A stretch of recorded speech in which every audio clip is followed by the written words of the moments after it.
So remember that we were discussing convolution, the operator of mathematical operator that is called convolution. Does everyone remember that? Okay. Again, those who missed the class, the videos are on the internet. The link is in your email. Please look at the video. So we were discussing the mathematical operation of convolution, and it is, what is convolution? You have a signal, and then that signal gets modified according to some spreading rule. Do you remember that? Okay. And then we saw some properties. I am going to start with another of those things, another sum kind of. So pay attention. So we already solved this last time, right? Now let me give you different numbers and you have to solve it again.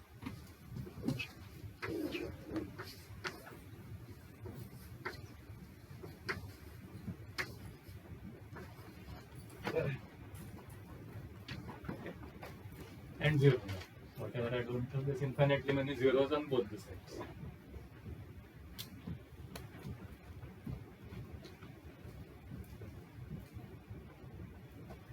Solve it. Class is about solving. Solve it.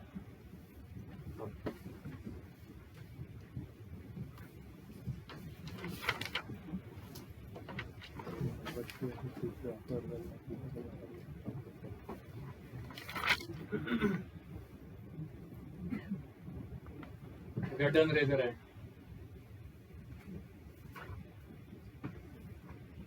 We did not change the spreading rule, but we have changed the input signal, right? And so the output signal will be something different.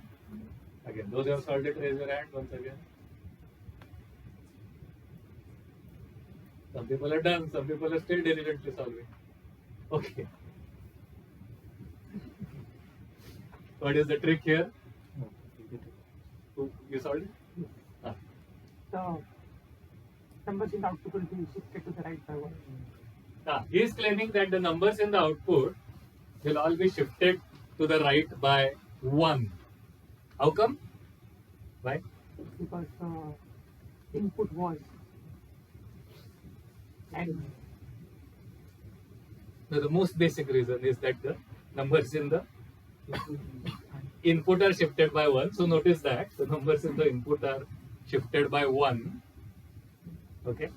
And so the numbers in the output will be shifted by 1. So you'll get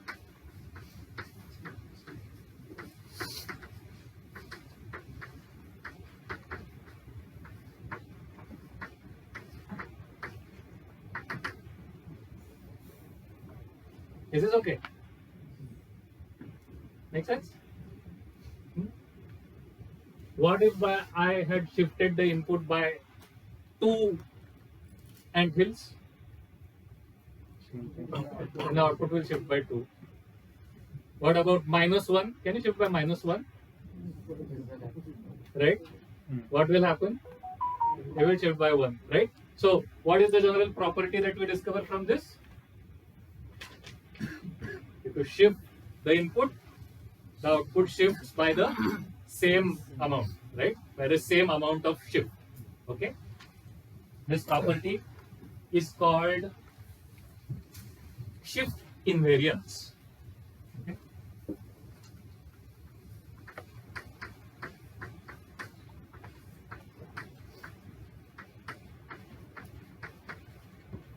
Shift invariance. I think a better term would be shift equivariance. Like if you shift the input, the output shifts by as much. It's not really invariance. It's not that if you shift the input, the output does not change. It is output also shifts in by the same amount of shift. Okay? So, but textbook uses shift invariance. It has used shift invariance for the past 50 years. So it uses that word. Shift invariance.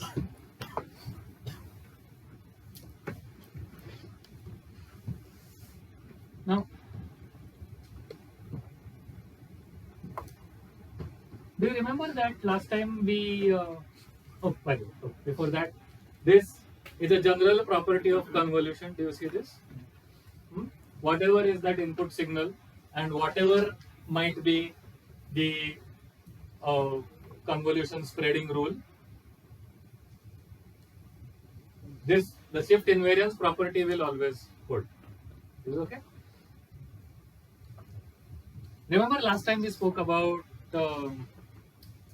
acoustic convolution, right? Which is if someone is speaking something, let's say I'm speaking something, he's hearing that thing, then what he hears is not directly exactly my voice, but it is my voice convolved with some spreading function. That spreading is happening because of multiple echoes in any created by any surrounding space. Okay. So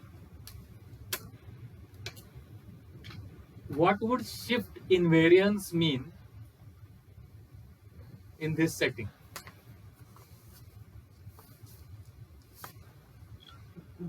Further, Hmm? you move far away. If I move far away, then Needs to be at the then he will also move far away from you. Maybe at the same thing, the kind of time, time to Time series. So as long as your position and his position doesn't change, if you say the same thing 10 minutes later, he will hear the same thing which he would have heard. Yeah, that is nice. See, understand that in this case it is spatial shift because this is like a space-based signal. Now in acoustics it is a time-based signal, right? So shift in time is what is a delay. And so the way he's putting it is right. If I said the same thing 10 minutes later, he will hear the same thing 10 minutes later. That's what it means. Okay, that makes sense. He is not hearing exactly what I'm saying. But if I were to say it 10 minutes later, then he will hear it. He'll hear that same thing 10 minutes later. Correct? That is shift invariance, right? A shift in time of the input signal will create an equal shift in time of the output signal. Okay? So there is a general property of convolution. Write this down, please. Technical term, shift invariance. Oh, sorry. Let me give you another name for it. In the case of a time signal, they will also call this time invariance. Okay? It should be called a time shift invariance or a time delay invariance, but people just say time invariance.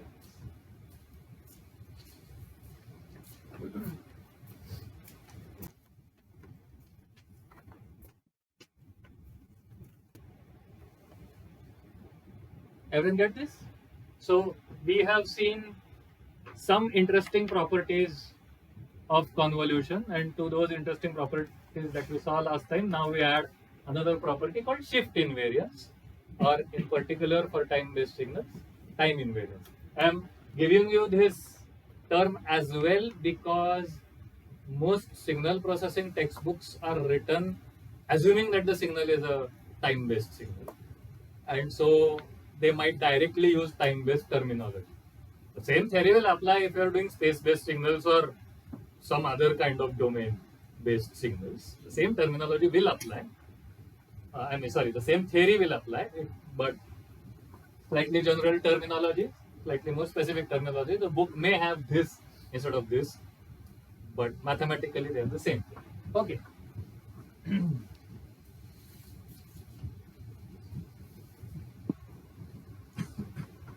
We'll come back to this idea of shift invariance later on today. For the time being, let's start with a new topic. So new topic, start a new page in your notebook. I'm happy you still have notebooks. And by notebooks, it still means paper notebooks. I'm happy about that as well.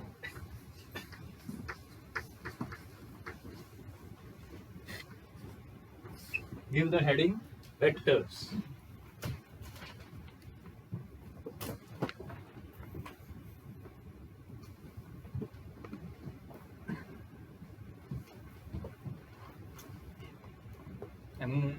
I'm going to ask you to show an example of a vector on your notebook. Do it, do it.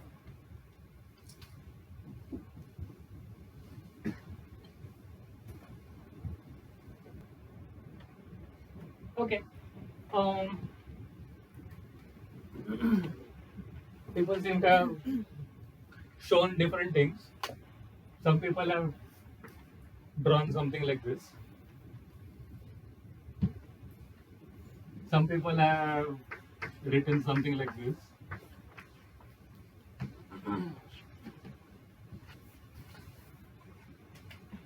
Some people have drawn something like this.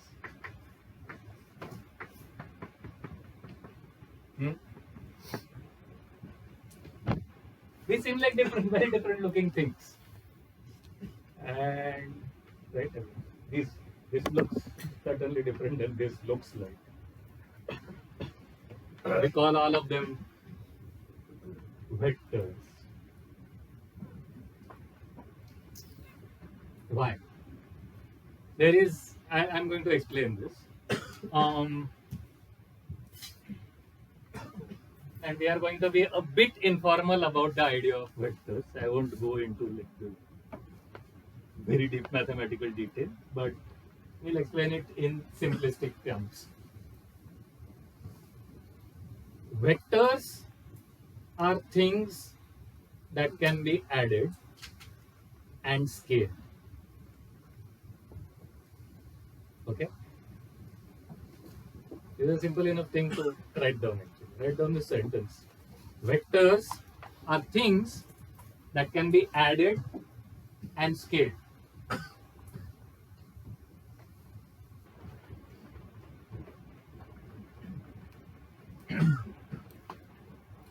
So when you say added, what you mean is added to other vectors of the same type. Okay? So you will not be asked to add a vector that looks like this to a vector that looks like this, but you may be added to ask a vector that looks like this to a vector that looks like this. Okay? You know this, of course. I mean, you have done it. I mean, this is, I'm sure we had this in school or something. School? 11th, 12th? Okay, so fine. So this is a quick review, but of course we'll use it for some important reasons in some time. Okay. So vectors can be added to other vectors of the same type. Correct? You know how the addition goes. Basically, for vectors of this kind, what do you do? You add them component by component. Correct? Correct? So these are vectors. So this is how you add a vector of this kind. How do you add a vector of this kind?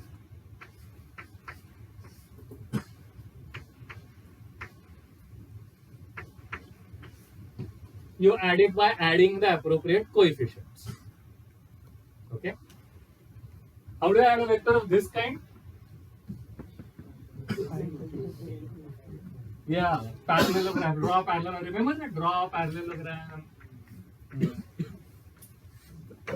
And then do that, right? Parallelogram law of addition or triangle law of addition.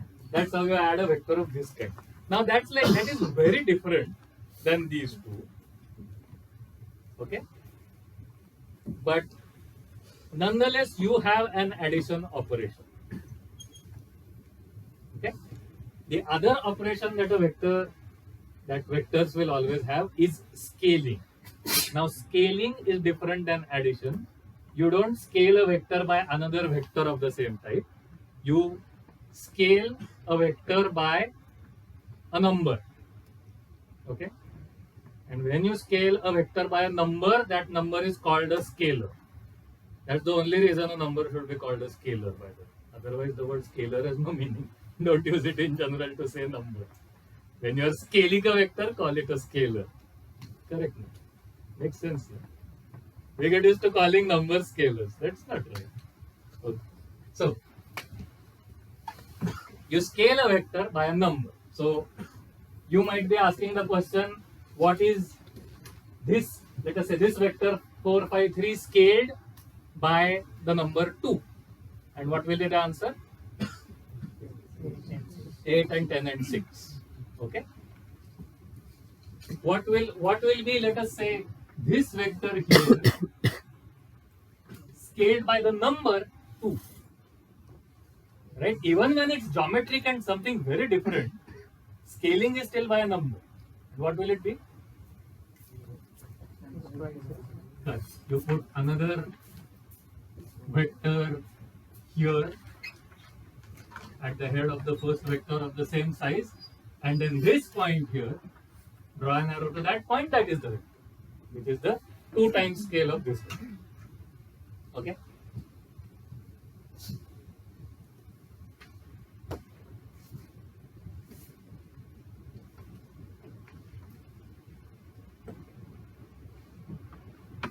Now vectors are not just, this is all a review. You have probably done this before, but it's good to just revise what vectors are. We will soon be applying it to new stuff that we are learning.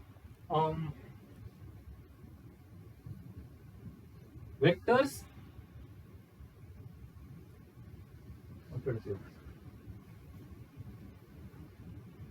vectors are objects that add and scale. But when you say addition and scaling, you imply that there will be some rules that this addition and scaling will follow. Okay. One of the most important properties will be that scaling should distribute over addition. Okay. Can you tell me what that means, say for this example? What does it mean for this example to say that scaling distributes over addition?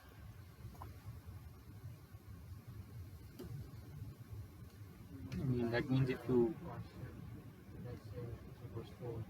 4. Okay. So let's say that the constant, the number is 4.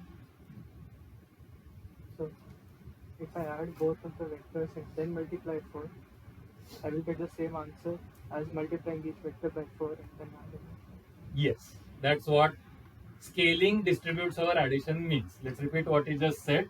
If I add the 2 vectors and then multiply by 4, that will be the same as multiplying each vector by 4 and then adding the result. Correct? More specifically, 4 times this plus 4 times this will equal 4 times this. Correct? So the operation of scaling a vector will distribute over the operation of adding vectors. Similarly, you can see that it's going to apply to other kinds of vectors as well.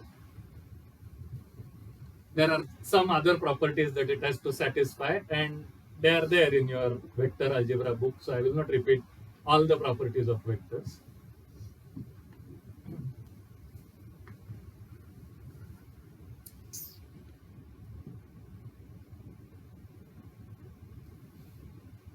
The reason we are discussing this is as follows. You remember that we have been talking about signals, right? It is signal processing. We are talking about signals. So what are signals? Signals are these sequences of numbers, right?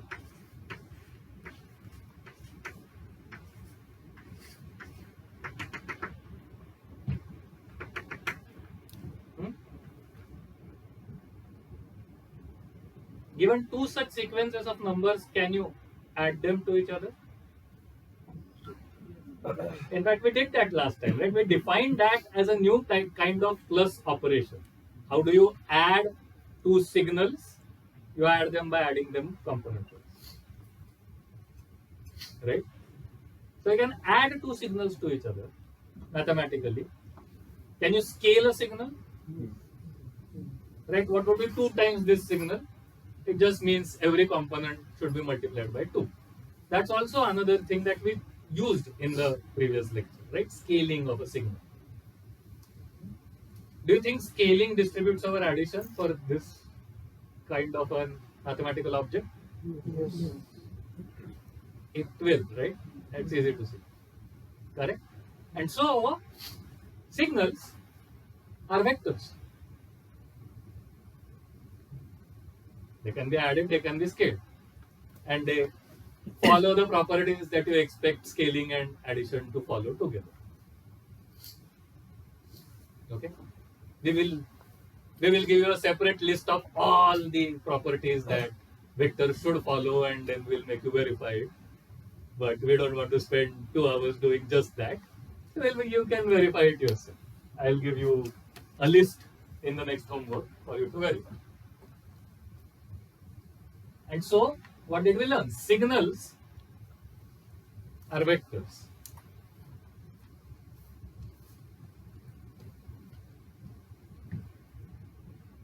We also have some intuition that these three things are not really as distinct from each other as might seem at first visually. You remember this? In fact, maybe some of you are so used to the idea that these can be interconverted that you might be surprised by me saying that they are not the same.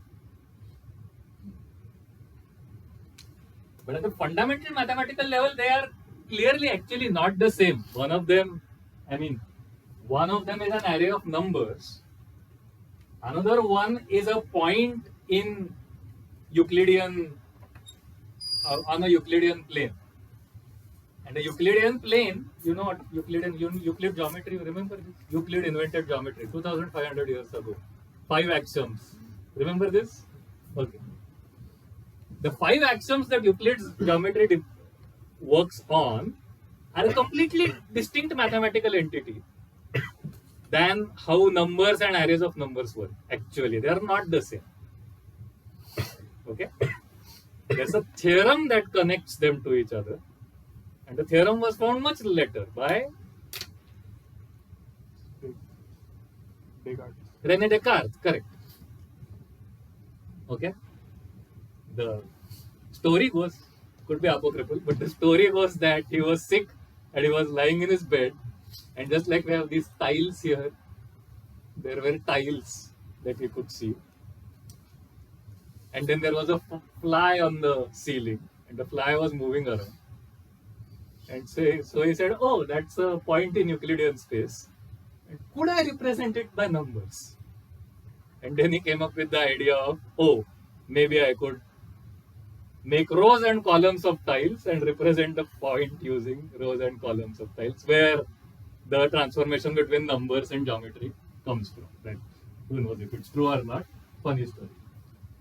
Anyway, so we get used to this transformation and we start thinking that things that look like this are very similar to things that look like this. We also get used to, I will not make it very formal, but we get used to the idea of dimension, right?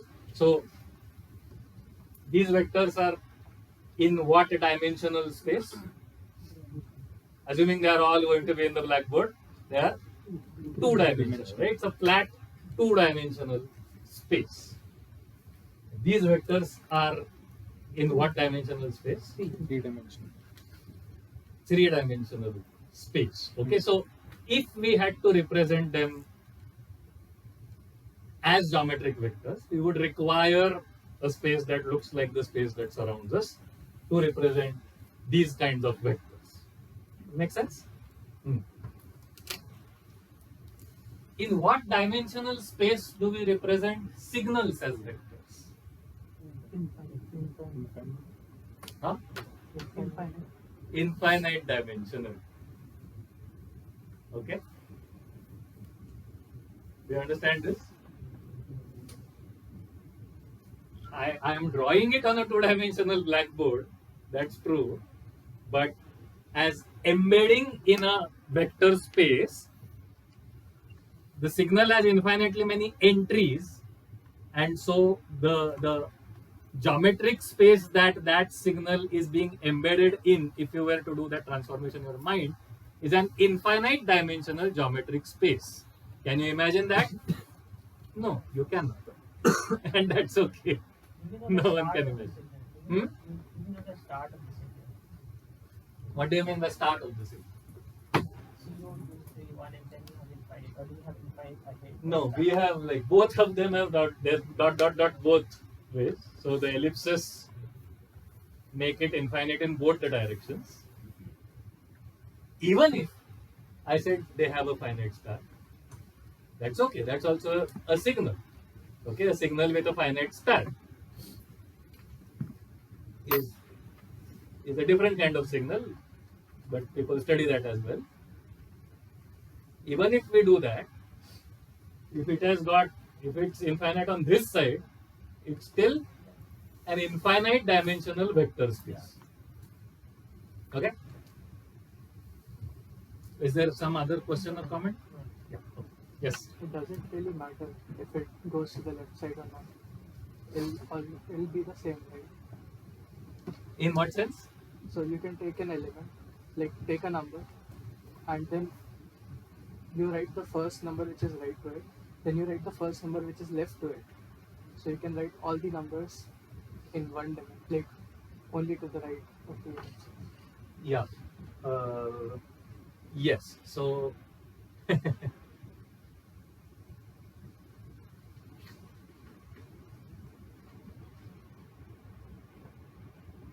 yes. So did you understand what he said? It is too advanced.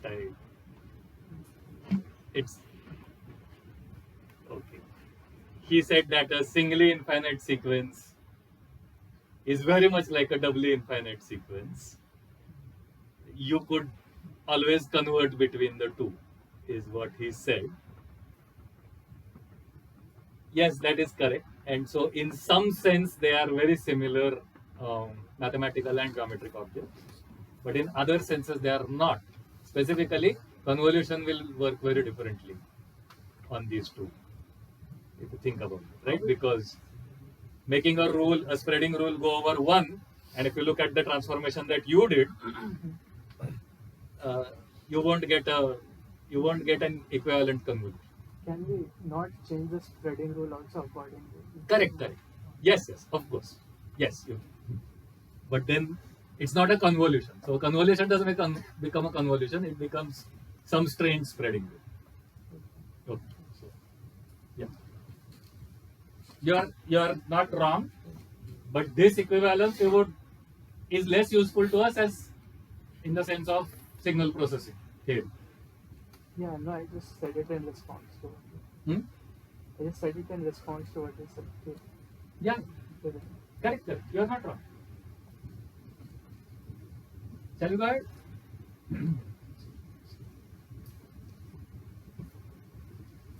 Okay.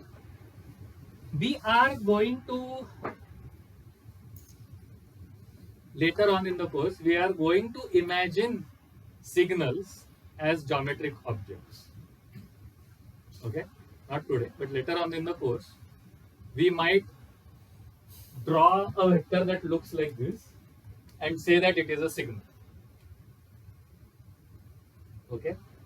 And in your imagination, you have to imagine that it's embedded in an infinite dimensional space, a space that you cannot visualize, but it still looks like an arrow in that infinite dimensional space. So the part of the infinite dimensional space that you can visualize, it does look like an arrow, and that's how we'll get used to imagining it. Okay, later on. Any questions?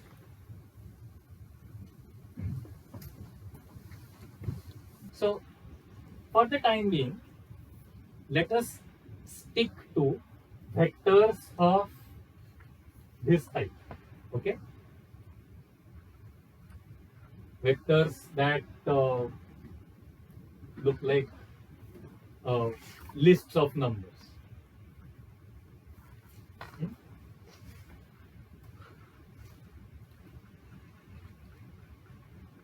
I am going to define a class of functions that operate on vectors, which means that they take in vectors, operate on vectors and produce vectors. Okay, So a function, let's say there's some function that takes in a vector and produces some other vector. Okay, let's say that you have some function, let's say there's a function f that takes in a vector and produces a vector. Okay, I am not going to require the types of these two vectors to be the same.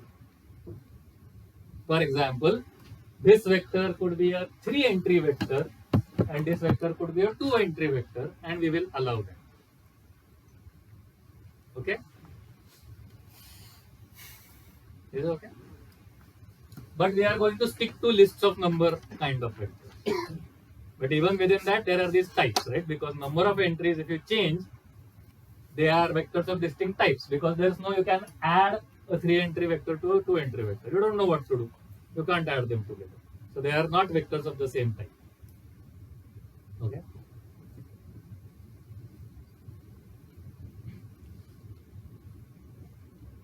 We define a special class of operations on these vectors, which we are going to call, sorry, not operations. Operations is just another name for functions. Okay. A special class of functions on these vectors. We define a special class of functions on these vectors, which we will call linear, yes, functions. And linear functions are going to be functions that follow the two properties. The two properties of linearity will look very similar to the properties that we studied last time. Remember, we studied linearity last time? So the properties will look very similar.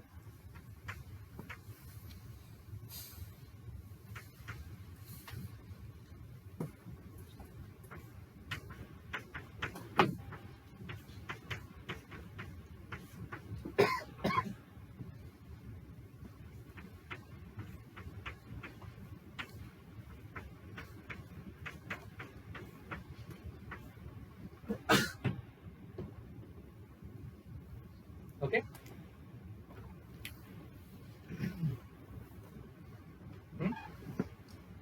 So, if you just say that a function is, that I give you a, sorry, if you just say that there is a function that takes in a 3-entry vector and produces a 2-entry vector, that function could be doing anything.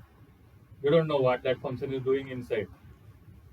But now if I tell you that the function has certain properties, I have still not told you what the function f is, but I have told you that whatever that function f is, it follows these properties. If I tell you that, then you will say that f is a linear function, and you can see that already just saying this will reduce the set of allowable functions. Okay, so certain functions that you could implement from a list of 3 numbers to a list of 2 numbers will now not be allowed, because you are restricting your functions to functions that have these properties. Okay?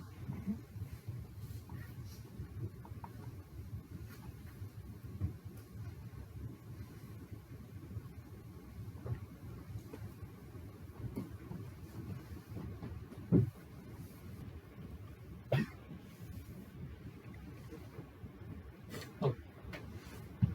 Let's look at this a bit carefully. What is the type of this plus?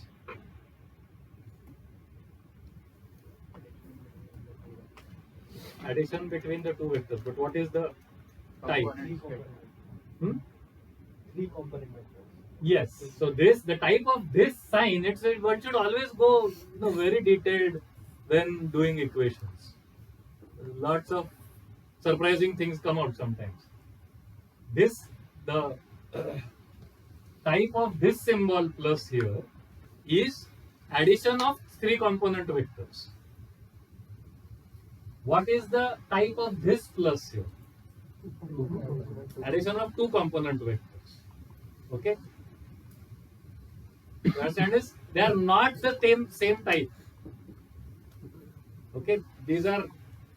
It's just my, in some sense, it's my mathematical trick to use the same symbol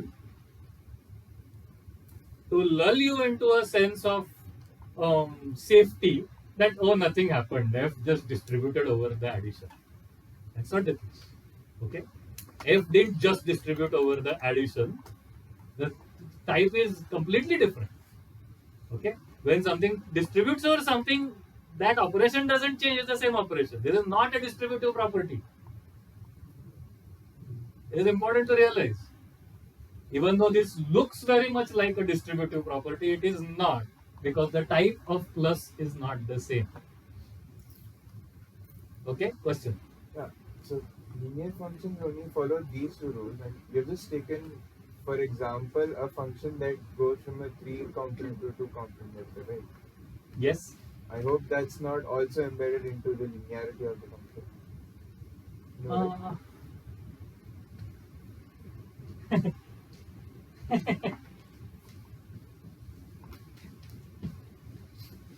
This question goes too detailed into type theory, which would require me an hour to explain the answer to. Whether linear function, whether I can even say something called a linear function, or I should be specifically saying type 3 vector, 3 entry vector to 2 entry vector linear function, is actually the basic question you are asking, and have it either way for the time. Okay. You can't satisfy. I mean, you can explain type theory. I mean, I understand. I know, but it will take me an hour and a half, and we don't have the time. That's So true. I mean, next Tuesday or sometime, right? I love type theory, but we don't have the time. So your question is very appropriate. It's a surprisingly advanced question, unfortunately. I learned about type 3 yesterday. Oh, you learned about type theory yesterday? Yeah. That's why he's asking the question. Then ask your other professor. Are all linear functions the same, or is the function linear, or is the term linear itself a type term? That's the question. Sorry, don't have to worry about any of it. You understand what's happening. You're doing some other course which we are not doing. We don't have to worry about it. We're doing like type theory, category theory, abstract nonsense, mathematician.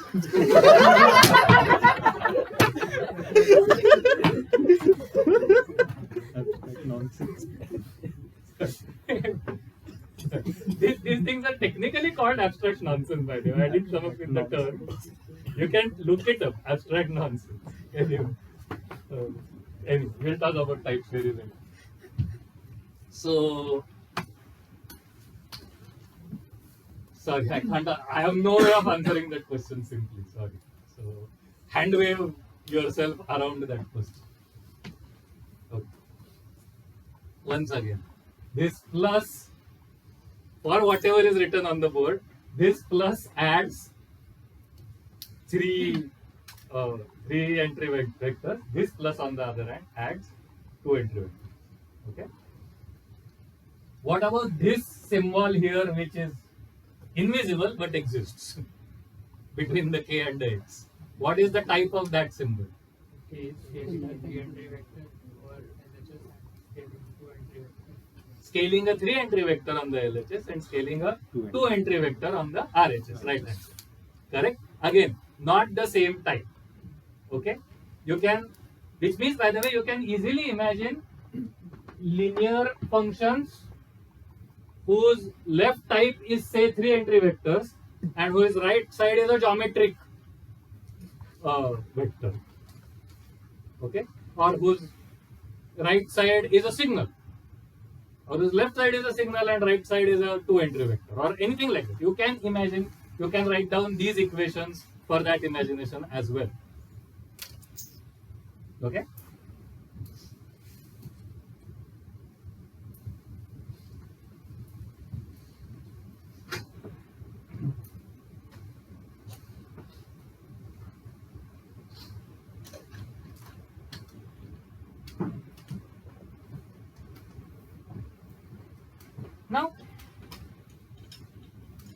if I gave you a function, and a function was like a black box, okay, you can put in inputs to the black box and you will get some outputs, but you can't open the black box.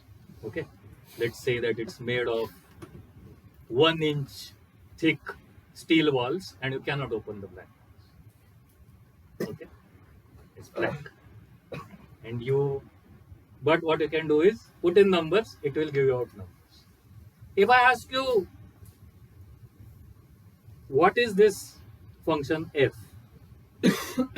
What will you do? You will start putting in something and seeing what happens. Okay? That is something interesting to begin with. Okay? If it was just some function, I am not even saying linear function, some function. Suppose I put in the vector 172 and out comes the vector, let us say 2 3. This gives you some information about the behavior of the black box. What does it tell you? It tells you that if you put in 172 again, you will get 2 3 again. Okay, so even just a function itself has some repeatability. In a similar fashion, we are going to say that now we know that the function is linear. We don't know what that function is. And let's start putting in some inputs and seeing what comes. Okay? So, let's say I choose to start with the vector 0 0 0. Okay?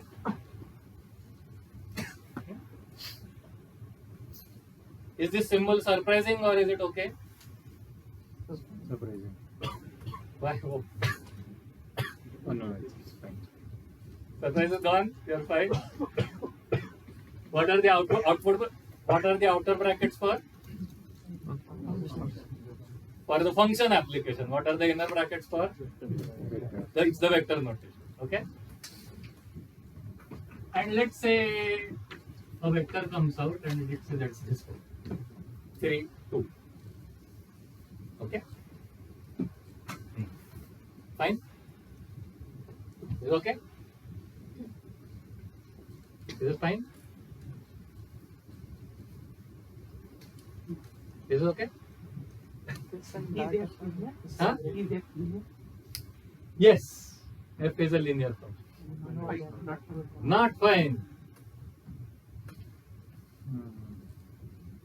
Why is it not fine?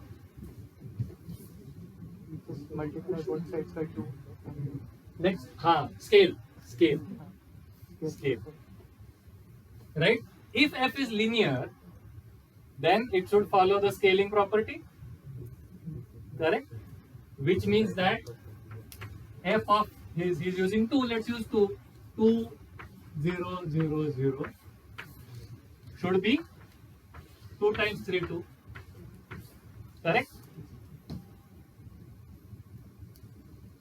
But 2 times 3 2 is what? 6 4. 2 times 0 0 0 is what? 0 0 0.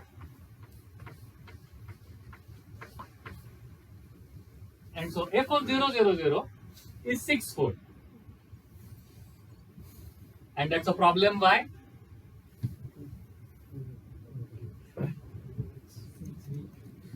Because it breaks repeatability of the function. The same function f cannot give the answer 3 2 for this input and then give another output 6 4 for the same input. So just by knowing that the function is linear, you have actually ruled out the possibility that the 0 0 0 input can produce a 3 2 output. In fact, the only possible output for 0 0 0 will be 0 0. Will be 0 0. Correct? Any other output will have this problem. Why? Because it has to be a vector that if you scale it by anything, it should still give the same vector. And the only 2 entry vector that if you scale by anything gives the same vector as itself is 0 0. Make sense? So what did we learn? What we learned is that just knowing that the function is linear tells us that the output of 0, 0, 0 will be 0, 0, right? There.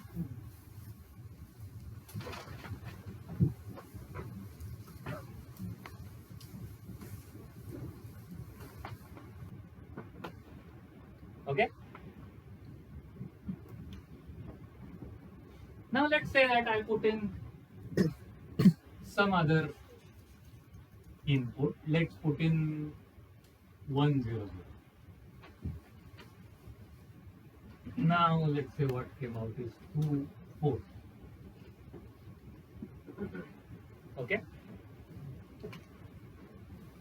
There is no easy way of banning that from happening, because now if I scale the vector inside, I don't get back the same vector, I get a different vector, right? So the repeatability problem will not happen. So I actually tested that black box. Put in 1, 0, 0, 0, sorry, 1, 0, 0, out came 2, 4.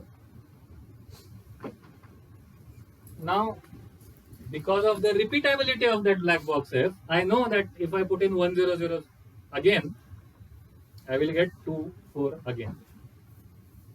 But without testing, I now know other things about that black box. For example, what do I already know about the black box without testing it again? I know the output to f of 2, 0, 0. Correct? And what will be that? F of 2, 0, 0 will be 4a. Why? I am using the scaling property. Correct? Correct? Right? This is 2 times this. So the answer has to be 2 times this. In general, I know answers for any vector that looks like this, a0, 0, or any number h. Correct? So, you see, just defining some properties reduces the amount of testing that I need by a really vast amount. It's like achieves a super duper amount of compression in the amount of data I need to collect. If I didn't have these properties, how much data will I have to collect about a black box?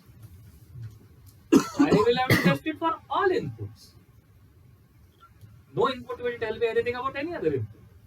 But here, giving some input gives me information about some other input. Okay. Let's say I put in another input 0, 1, 0. And let's say I got the output 3, minus 1. So now I know that. What else do I also know? 1, 1, 0. Like 0, 2, 0, 0, 3, 0, 0, B, 0 in general. Hey, not only that. Yes, you now, who said that? You now know the answer to f of 1, 1, 0. How come? Now we use the addition property, the superposition property, because 1, 1, 0 is 1, 0, 0 plus 0, 1, 0. And so if I add two vectors, the corresponding outputs will add. So what is f of 1, 1, 0 going to be?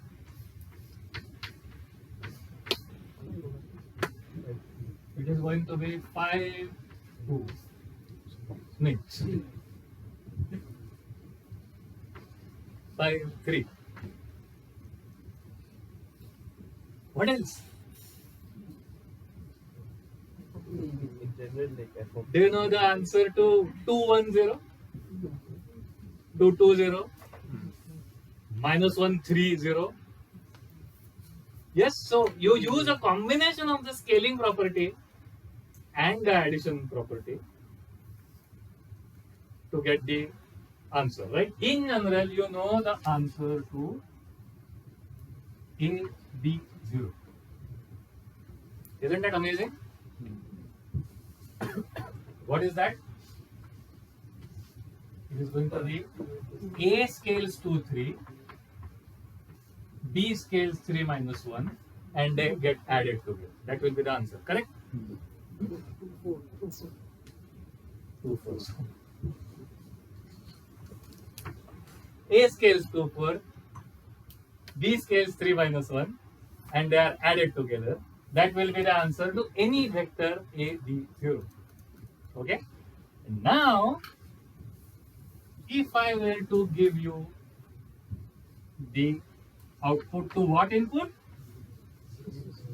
0, 0, 1.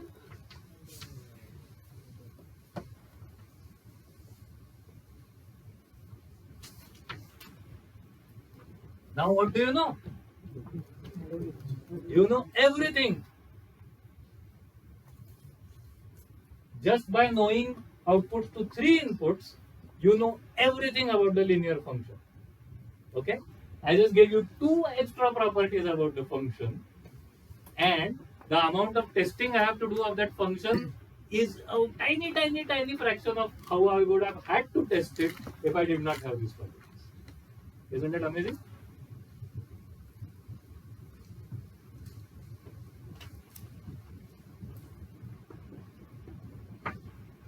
Yes. So the whole point of using these functions are just for compression, or are they used for something else? I'll be talking about it in some time. That's a very good question, right? And that question should be asked of everything, any mathematical structure that we speak about, right? So we spoke about convolution. We spoke about why convolution is important. We speak about linear functions. We should speak about why linear functions are important, which we haven't here. And the answer shouldn't be because they give very nice mathematics. It should be they are important because something real world does behave that way. And then isn't it nice that they give nice mathematics? So that first part of the answer I have not supplied till now. We'll talk about it. But that's a very good thing.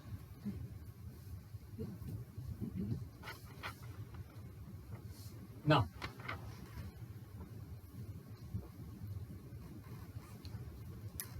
I'm going to ask you the following thing.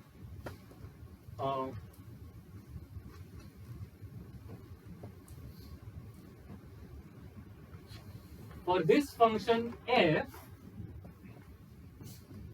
I'm going to ask you to draw an ant diagram. Okay? We are going to implement this in ants. What I mean is, you remember the ant diagrams we drew last time? Correct? Ant hills. So, do something similar as a diagrammatic representation of what f does. Okay? Try it. So see, what is f of ABC? F of ABC is A times 2, 4 plus B times 3 minus 1 plus C times 5, 1. Correct? So, knowing these 3 outputs allows me to calculate the output to any vector in.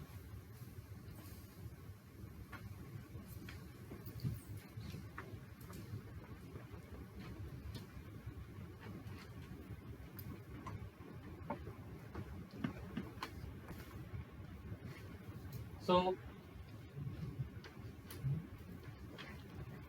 let's say I have these numbers A, B, C,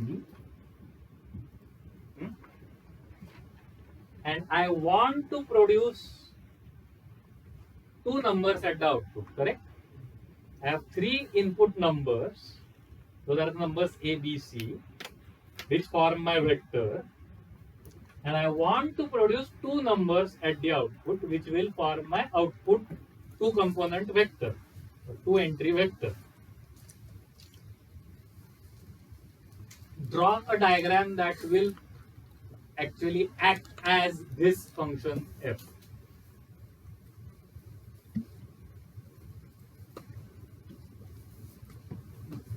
You have the next 6 minutes to do it in a 6-minute break. You can go out and come. 6-minute break. Okay. So,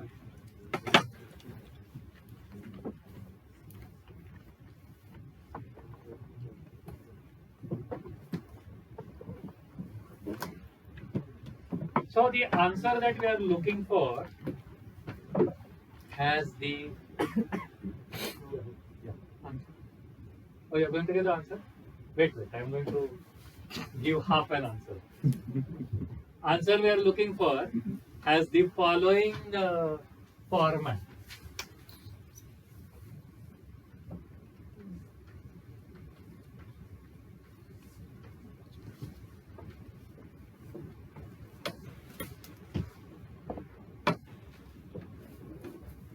Okay.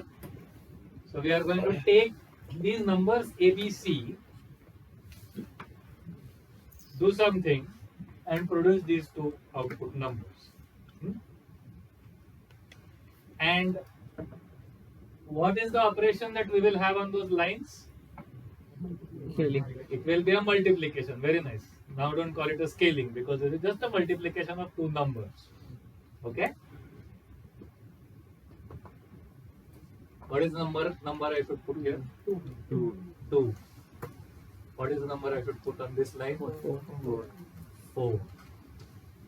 What is the number I should put on this line? 3. On this line? -1. On this line? 5. On this line? 1. Okay? And whatever is the number that is coming in here, as it goes on that line, what will I do? I will multiply it by the number that I have labeled that line with. Okay? At the output, I have multiple numbers coming. What do I do with those numbers? I add them. Okay? This is why I am calling it an AND diagram. You see, it's very much like how we did it for ants. Multiplied and then added. Okay? And this will produce at the output that f will produce at the output. Okay? So, this network or this circuit, if you want to call it that, is a replica of the black box function f. This is okay? See, I mean, let's test the replica. Let's test the replica. If I put in 1 0 0, what happens? Calculate it on the replica. If I put in 1 0 0, what does that mean? I am going to set A to 1, B to 0, and C to 0. If I do that, what will happen? What will come out here? 2 and 4. Correct? As expected. If I put in 0 1 0, what will come out? 3 minus 1. As expected. If I put in 0 0 1, what will come out? 5 1. As expected. If I put in 1 1 0, what will come out? 5 3. As expected.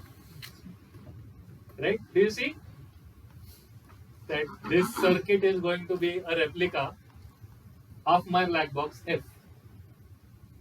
So, if I knew that the black box F is linear, I could do a little bit of testing, gather some data about that black box, and then create a circuit or network replica of that black box. Okay?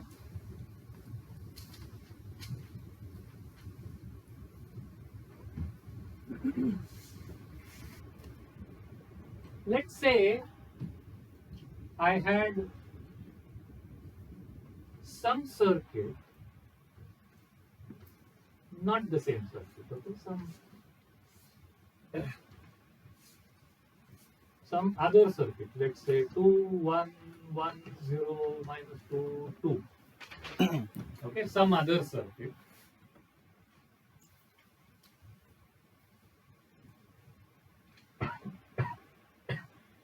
Some others, yeah, circuit or network, whatever you want to call it. Now this circuit itself is implementing some function, right? Taking in numbers, producing numbers, right? Taking a list of 3 numbers, producing a list of 2 numbers. So it is implementing a function. Is this function a linear function? Let's try scaling property. What do you think? If you know some numbers went in, let's say 2, 4, 3 went in, something will come out from here, right? Now if double those numbers went in, will the output also come out double? Yes. Yeah, right. And then everything on all the lines will have double stuff flowing, so the additions will be double, the output will be all double, right? So scaling property will be true. Okay, will the superposition property be true? Yeah, it takes a little bit of effort, but yes, you can convince yourself. Okay, do it in detail on your own. That if you have such a network, if you put in a vector, out comes something. If you put in another vector, out comes something. If you know those 2 things, then if you put in the addition of the 2 vectors at the output, what will come out will be the addition of the 2 vectors. Okay, think of it as what was that? Wealth and hidden wealth that we were talking about last time. Think of it in the same way, right? I mean, you forgot something, then you do the same thing to that thing as well. Okay. Okay. This is interesting.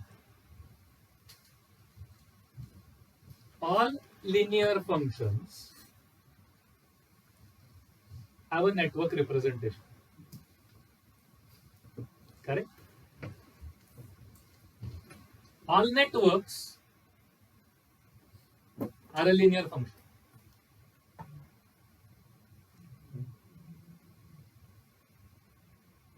No. Let me say that again. All linear functions have a network representation. Do you agree? Network or circuit, whatever you want to call it.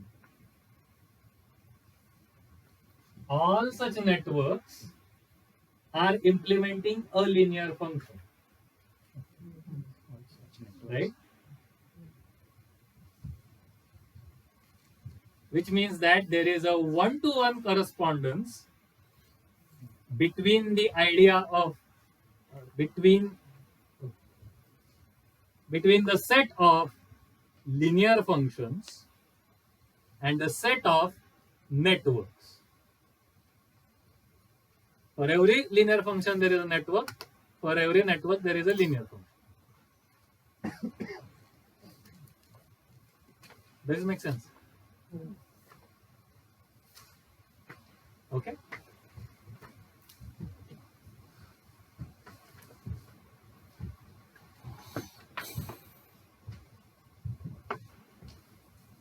From the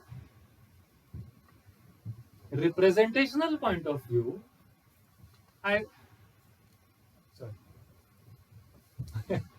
from the, what am I trying to say?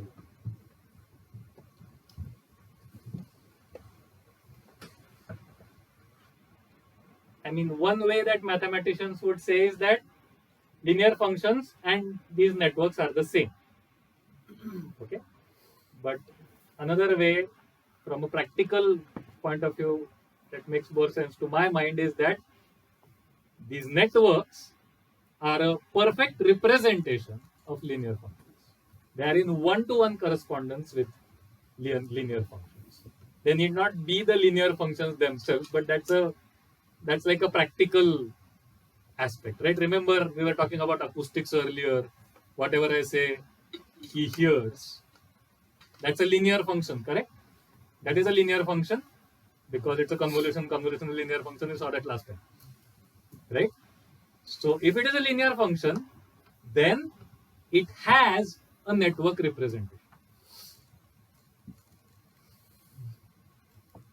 Okay, there is a circuit or a network that will represent the exact um, functionality or the exact operation that happens between me speaking and him hearing.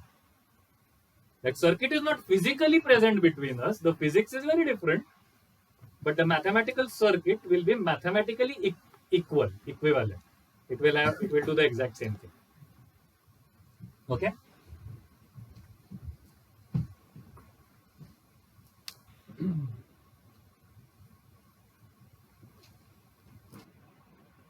Now,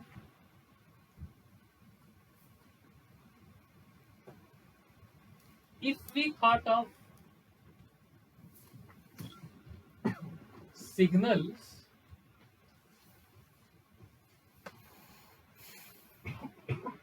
as vectors, okay, then you have input numbers, you have output numbers.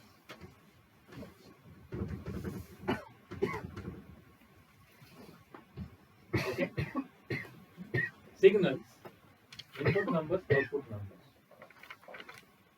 And if I say that there is some linear function that produces an output signal from an input signal. Okay, some linear function is all I am telling you. Some linear function that produces an output signal from an input signal.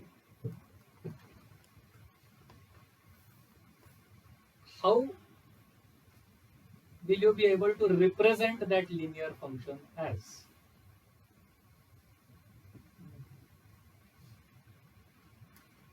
As a network. Do you see this? Where are the lines going?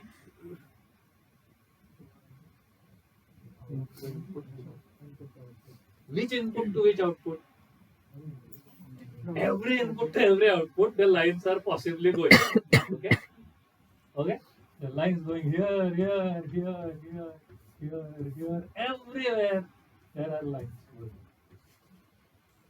And there are multiplication numbers on all of those lines. And that will be a general linear function from signals to signals. Okay?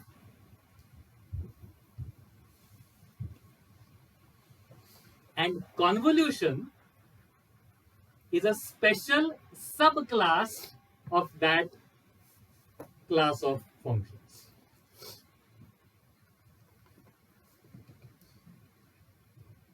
You see, now it all makes sense because convolutions are also networks, aren't they? Yes, but they are of a special kind. What is that specialty that convolution also has? The weight on the lines from each position of the same. Yes, yes. The numbers on all those lines are the same. Are the same as in what? They're not the same, right? I mean, you have to be careful. I mean, if you said that the numbers here are the same, they would all be 2, 4, 2, 4, 2, 4. That's not what you mean. What do you mean by they are the same? Shift in Yes.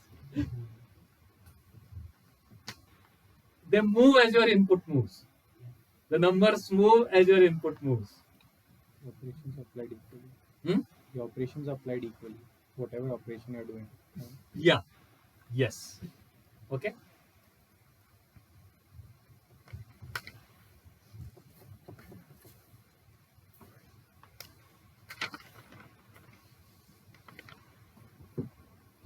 So basically, convolutions are linear functions that are also shift invariant.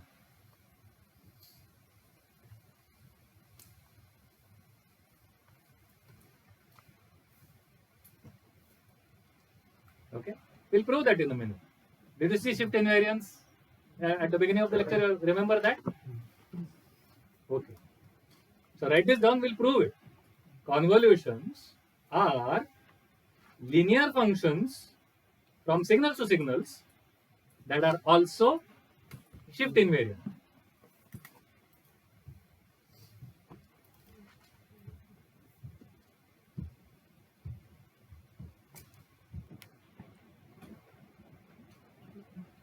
Okay. Now to prove such a statement, what do we have to show? To prove such a statement, we have to show two things. We have to show that any convolution is linear as well as shift invariant. And then we have to show anything that is linear and shift invariant is a convolution. Correct? Anything that is a convolution is linear and shift invariant. Anything that is linear and shift invariant is a convolution. The first part. Let's try to prove the first part. Anything that is a convolution is linear and shift invariant. Do we believe that? We spent the entire last lecture proving that. Correct? We proved that, proved as in hand wavy proof, you do it formally yourself, but we convinced ourselves that any convolution is linear, and today, an hour and a half ago, we convinced ourselves that it's shift invariant. Right? You shift the input of the convolution, the output will shift. Now what are we trying to prove? Anything that is linear and shift invariant is a convolution. Okay? I'm a bit confused. So, like, what definition of convolution are you starting with? Like, Were you there for the last lecture? but I saw the last lecture. You saw it online. Yeah. Like, there's some F, right, which you apply to the. Yes. So that is what we define as convolution.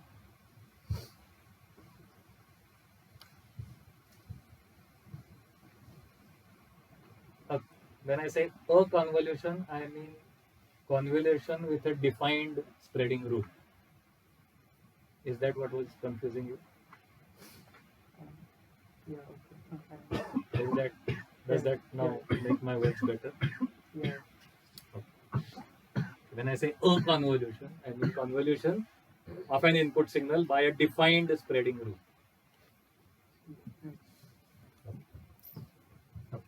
So, what are we trying to prove? That anything that is linear and shift invariant is a convolution. Okay? How so? Now, if you have a linear function that takes in a signal and produces a signal, then it can be represented as a network. Do you agree? We convinced ourselves of that using smaller examples, but we convinced ourselves of that. Okay? So it can be represented as a network. Yes? So there is a network representation of the function that is known to be linear and shift invariant. Correct? Now, it is also known to be shift invariant. Correct? Let me put in some numbers. I am going to put in the number 0, 0, 0, 1, 0, 0. Okay? If I put in the numbers 0, 0, 1, 0, 1, 0, 0, 0, something will come out. Right? Let's say some numbers came out P, Q, R, S. Okay? There could be other numbers. Some numbers P, Q, R, S came out. What does that say about the labels on the lines in the network.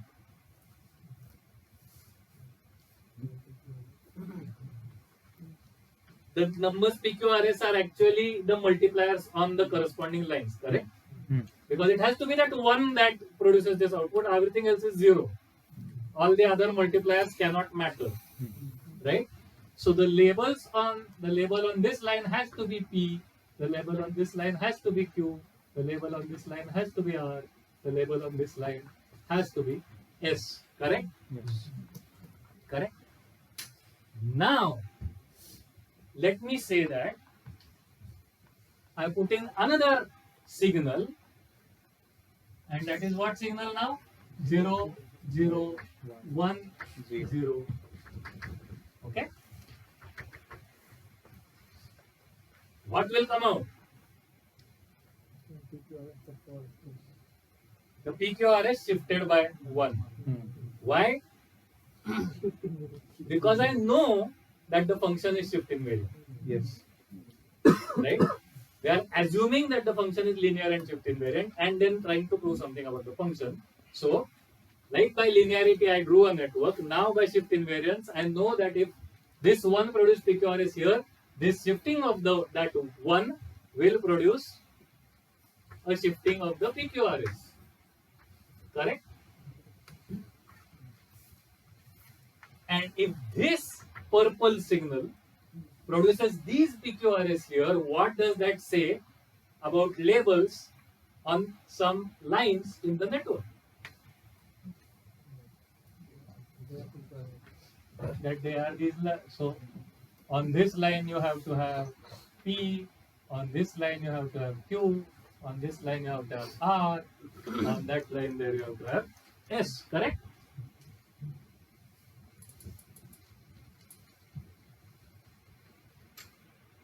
And there you have it. It's a repeating spreading rule. It's a convolution.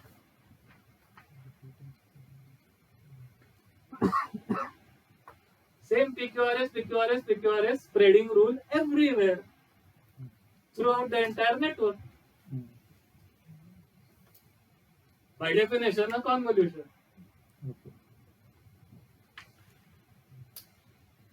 Okay? A convolution whose spreading rule is PQRS or whose impulse response is PQRS or whose F in the star F is the numbers PQRS. Okay?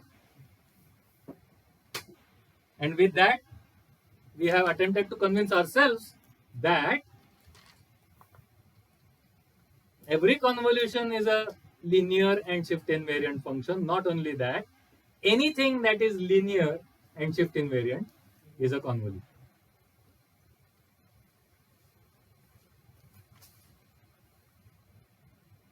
So,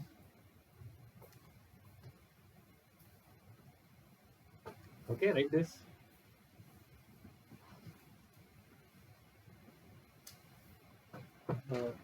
are all linear functions shift invariant? Are all linear functions shift invariant? No, because you don't put PQRS, you put some other numbers, then the shift invariance is gone. As simple as that. Okay.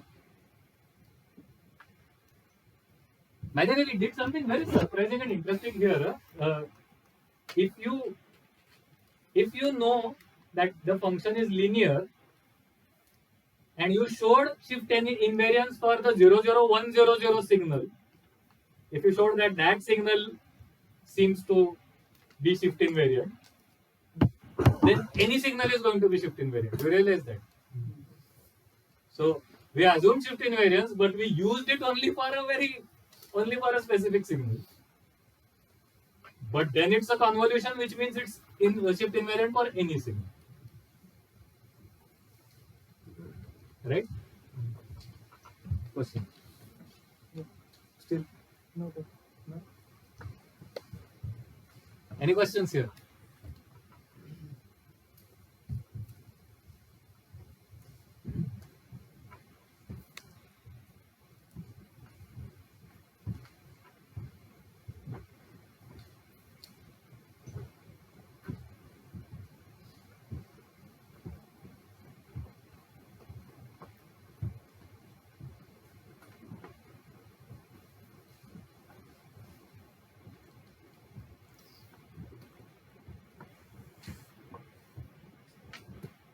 So, why is convolution important? Why is it an important operation to study? It turns out that lots and lots of things are linear and shift invariant.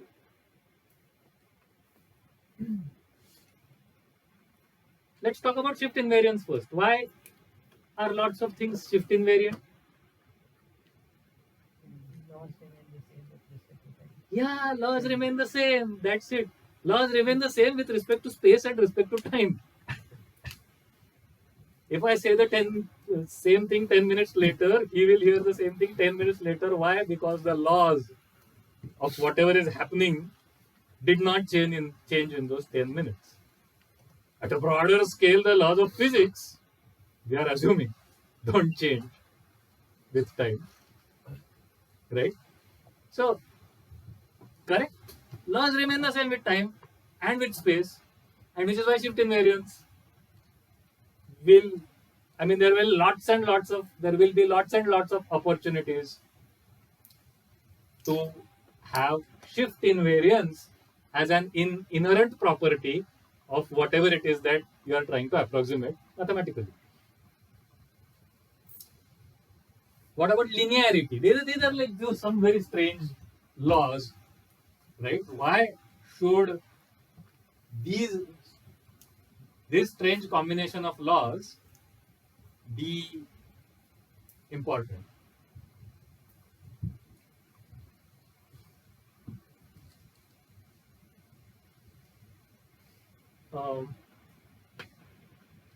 A few hundred years ago, someone proved that any mathematical operation can be approximated as a linear function. Who proved this? Taylor, thank you. Okay. Any mathematical function can be approximated as a linear function. Now, people kind of knew this for about 1,000 years before that. They were using linear approximations of functions for a long time. But then calculus didn't exist. Once calculus was invented, someone was able to prove, right, that, oh, this seems to be like a general property. I'm not going to go into the mathematical details. Look it up. So, something that is not a linear function can still always be approximated as a linear function. In fact, almost nothing is a linear function. Right? Yes. If I speak, do you hear? Yes. If I speak twice as loudly, do you hear twice as loudly? Yes. If I speak 2,000 times as loudly, do you hear 2,000 times as loudly? No, you go deaf. So, nothing is linear. But within bounds, everything is linear. Okay? In fact, the physics between me speaking and someone hearing is known to be nonlinear, can be shown to be nonlinear. Some people claim that there are these equations called Navier-Stokes equations, which are nonlinear equations, which are the actual physics behind this acoustics, which are nonlinear equations. But to a certain extent, very large extent, they can be approximated by a linear approximation.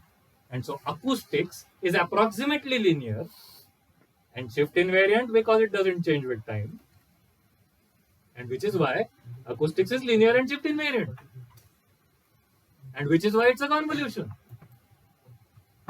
And put that way, everything is going to be a convolution, right? Because everything is approximated linearly and everything is going to remain the same for at least some amount of time. And so everything is going to be a convolution. That's why we should study convolution. Okay? Write this down.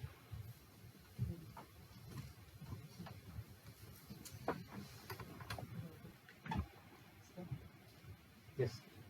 But is stock market also linear? Later. He asked the $1 billion question. Is stock market also linear? No, but people try to approximate it using. Does it work? I haven't tried it. You try it, you tell me. See, when everyone tries it, it stops working. So, the stock market is a self-annealing system. This is not shift invariant. It is. It's not shift invariant across people trying different things. Correct. I agree. But by the way, all of these things that we are saying actually get applied in the stock market theory. Yeah? I mean, stock market theory is actually exactly signal processing theory. They just have slightly different words for everything that we say. So, technical analysis is this.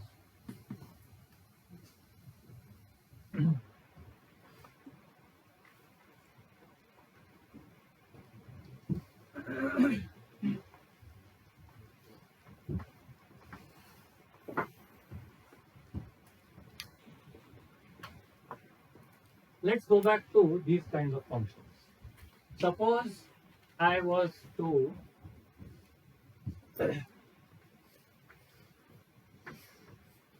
put in another function g, let us say, okay? And I declare that g is also a linear function, just like f was known to be linear, g is also known to be linear.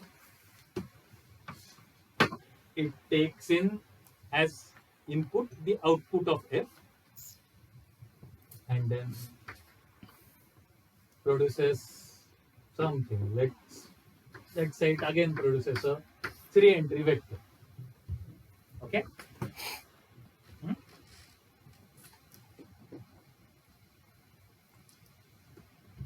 Now, representationally, we will be able to represent that chain there as what? As two networks, as a composition of two networks. Can you draw that?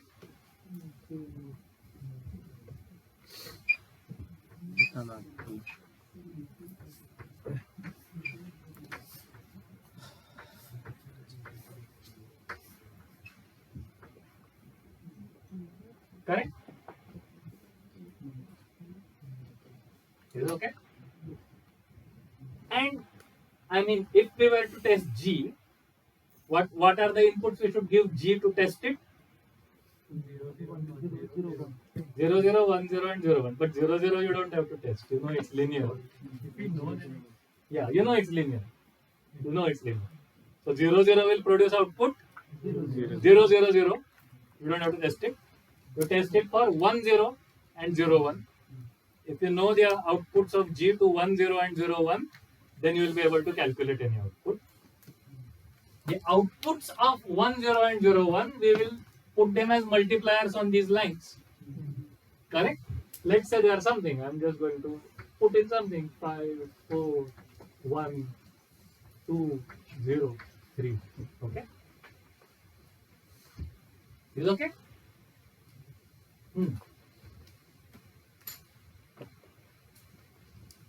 Now, here is the interesting thing.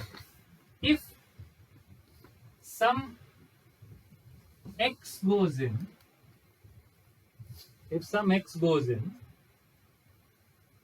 what comes out here?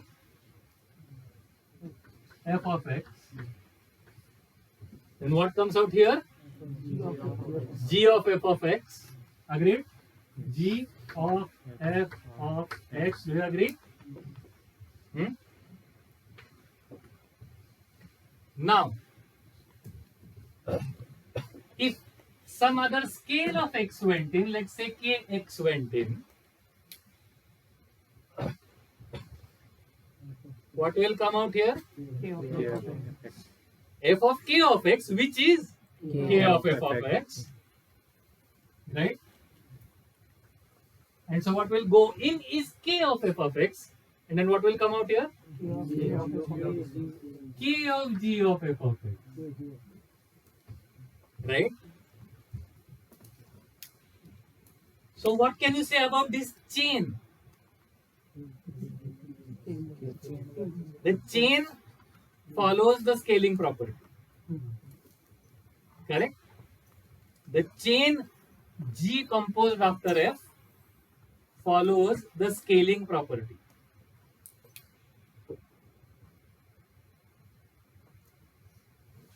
Okay? Think of this chain itself. Yeah. Think of this chain itself as a function. That chain follows the scaling property. You scale the input, the output scales equivalent. Does it also follow superposition? Yes. Try it.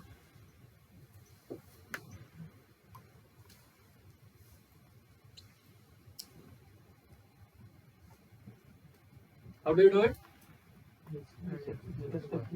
So G of f of x plus w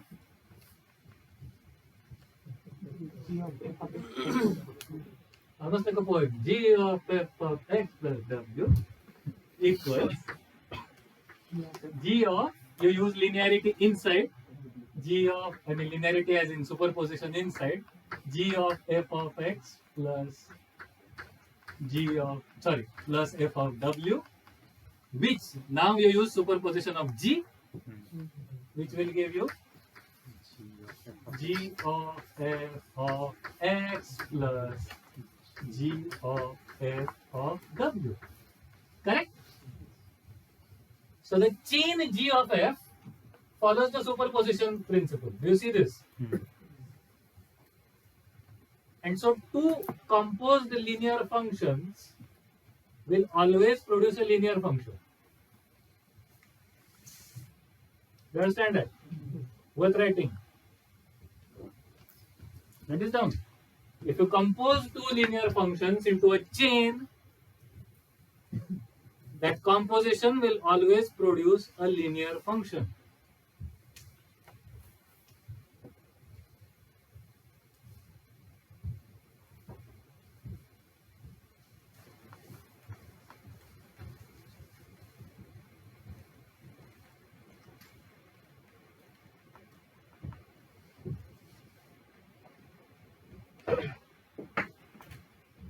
If the composition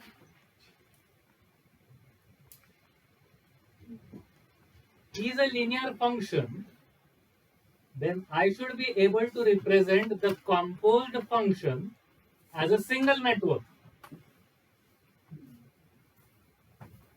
So, the effect of this composed network structure should be equal to some network like this, correct? This has to exist. Yes? How do I find the numbers in this network? How do I find the multiplier numbers in this network? How do I find the multipliers in general? Yeah, put in the 100 kind of things. So now, if I want to know these numbers, what do? I put in 100, see what comes out. But where will I be able to see what comes out? On this one, right? So on this one, I'm going to put in 100, see what comes out. And those numbers, I will write them down here. This has to work because I know it's linear, it has to have a network. And the output of 100 then has to be the numbers in that network. Yes? Calculate what is the output if I put in 100.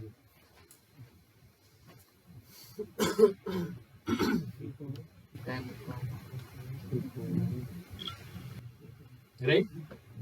If I put in 1 0 0, what comes out here? 2 and 4. And then what comes out here? 18, 8, 4. Sorry, what is it? 18, 8, 18, 18. 8, 8, and 14. 14. Correct? Yeah. Okay? And so this 18, 8, and 14 has to be the numbers here.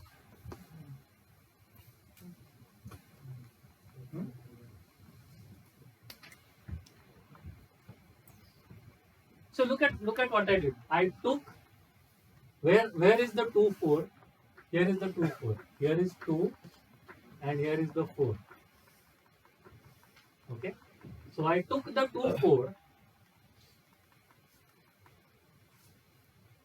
and how did I get the 18 here? I multiplied it respectively by the 5 here and the 4 here. Okay. The 2 4 is the spreading rule. It's a local spreading rule. It's not a convolution, but still, like locally, you can think of it as a spreading rule. And the 5 4 here is a gathering rule. Okay. If I take a spreading rule and multiply the numbers by the gathering rule and then add them all up, I get the corresponding number here. Okay. This is the procedure to compose two linear functions into a single linear function.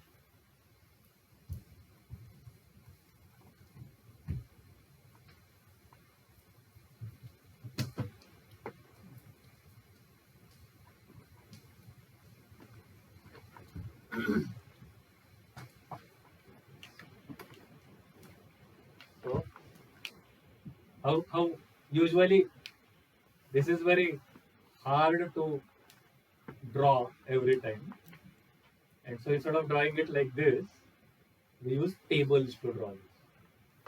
Okay, so let's draw this in a table instead. Okay, so I'm going to draw this network F in a table. All you really need to remember is the numbers, right? So I'll remember the numbers 2, 4, then 3 minus 1, and then 5, 1. This is my tabular representation of a network. Okay?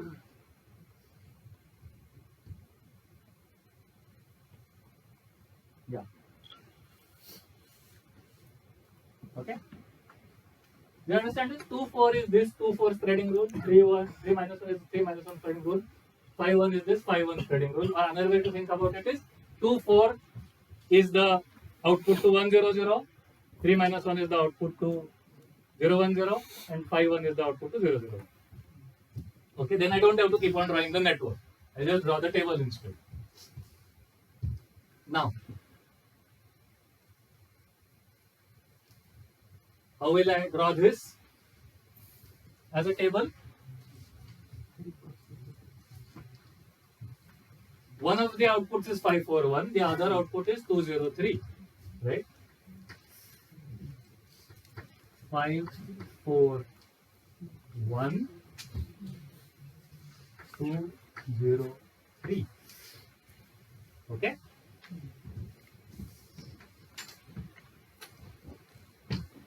And then composing these two tables produces a third table, which is this table here. Correct? Now this 1884 will be where?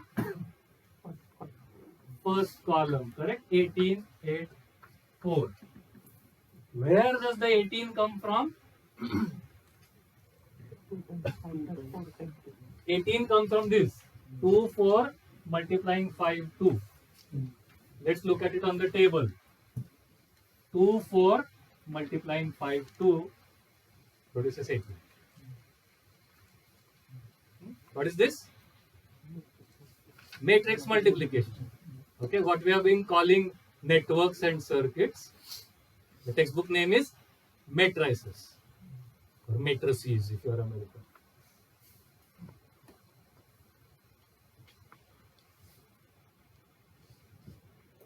Okay, you understand this? So 5 times 2 plus 2 times 4 produces 18.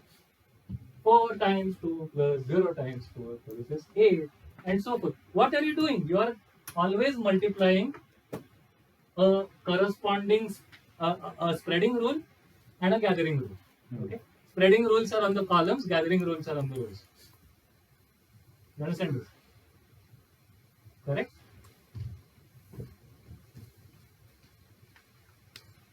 So what is matrix multiplication? Matrix multiplication is just a computational technique to compute composition of linear operations or linear functions. Is this okay? If you have taken a linear algebra course, I know you know this, but still. Is it okay? Fine. Last point. Last point.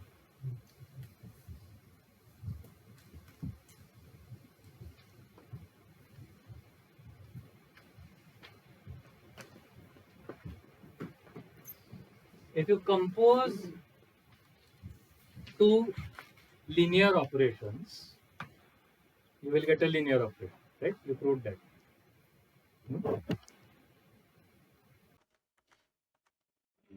If you compose two shift invariant operations, will you get a shift invariant operation?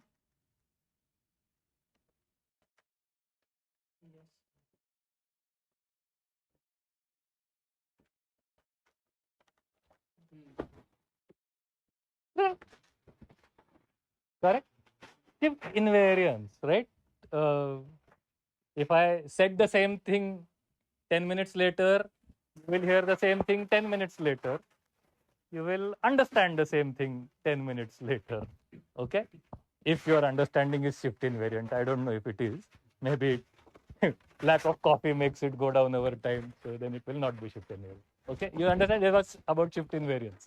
Correct? If you compose two shift invariant laws, you will always get shift invariance. Right? Simply just think of it as you have a signal and some shift invariant operation which produces another signal, another shift invariant operation which produces a third signal. Okay? Now, if you shift the first signal, what will happen to that intermediate level? It will shift by the same amount. Then what will happen to the output? It will also shift by the same amount, which means that shifting the input is going to shift the output in this composition. So composed shift invariant functions are shift invariant. Correct? Composed linear functions are linear. Composed shift invariant functions are shift invariant, which means that if you compose linear shift invariant functions, they will be linear and shift invariant. The composed function will be linear and shift invariant, which means that if you compose two convolutions, you get a convolution. Here I'm writing it.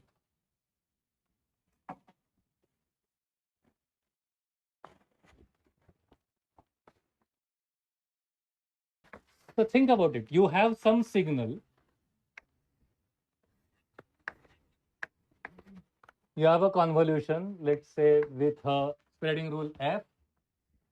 You have another convolution, let us say, with some spreading rule g. Doesn't have to be the same spreading rule, some spreading rule g. Okay? If you compose these to each other, this has to be equal to a single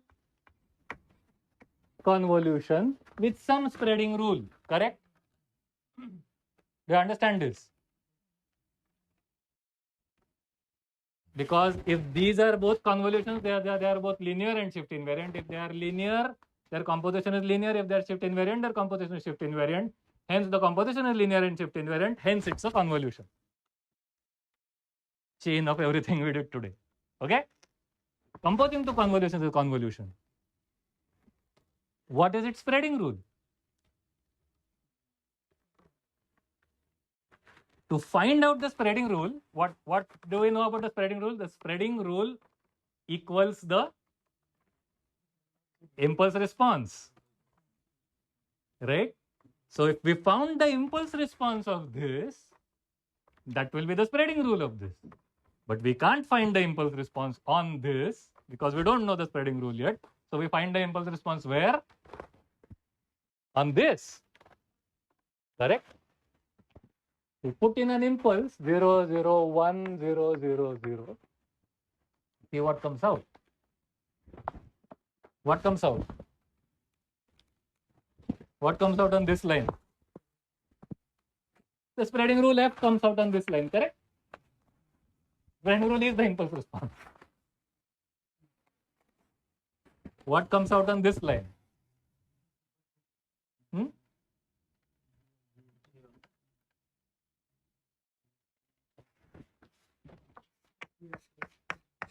H star G.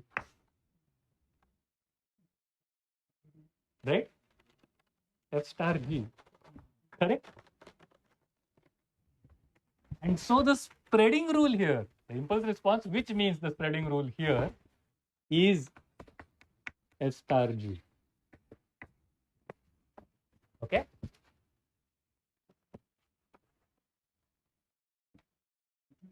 Now,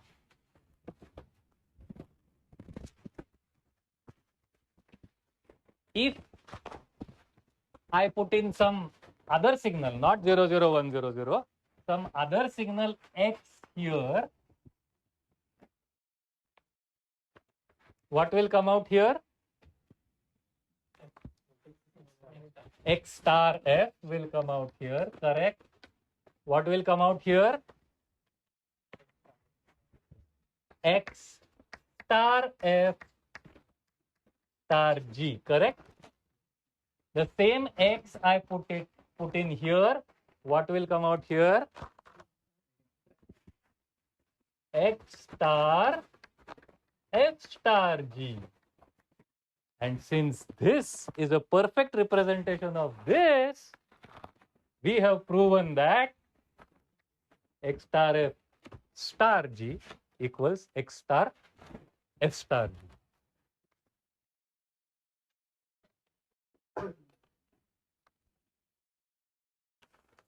Okay, so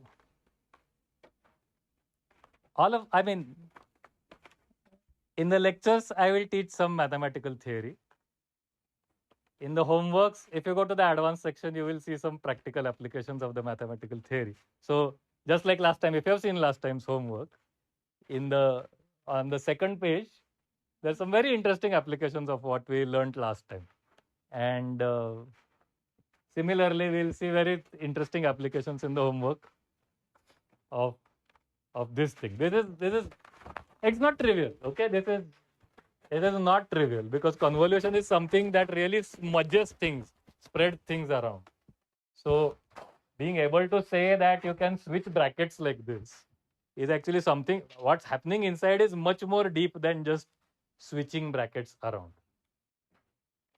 Yes, mathematically, what do you call this property? It's called the associativity of convolution. What we studied today is this property, associativity of convolution.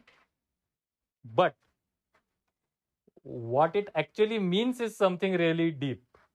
What it means is that if you compose convolutions, you get a convolution. Furthermore, the impulse response of the composed convolutions is the convolution of the impulse responses. Okay?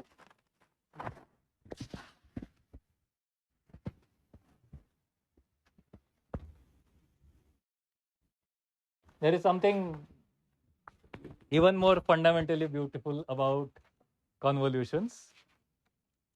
But that is it for today's lecture. We will continue to study convolutions and then some very deep analysis, deep mathematical analysis of convolution. I hope today I have shown you that convolution is an extremely important operator to study, and we'll continue to study its properties and practical application. Thank you. See you next time.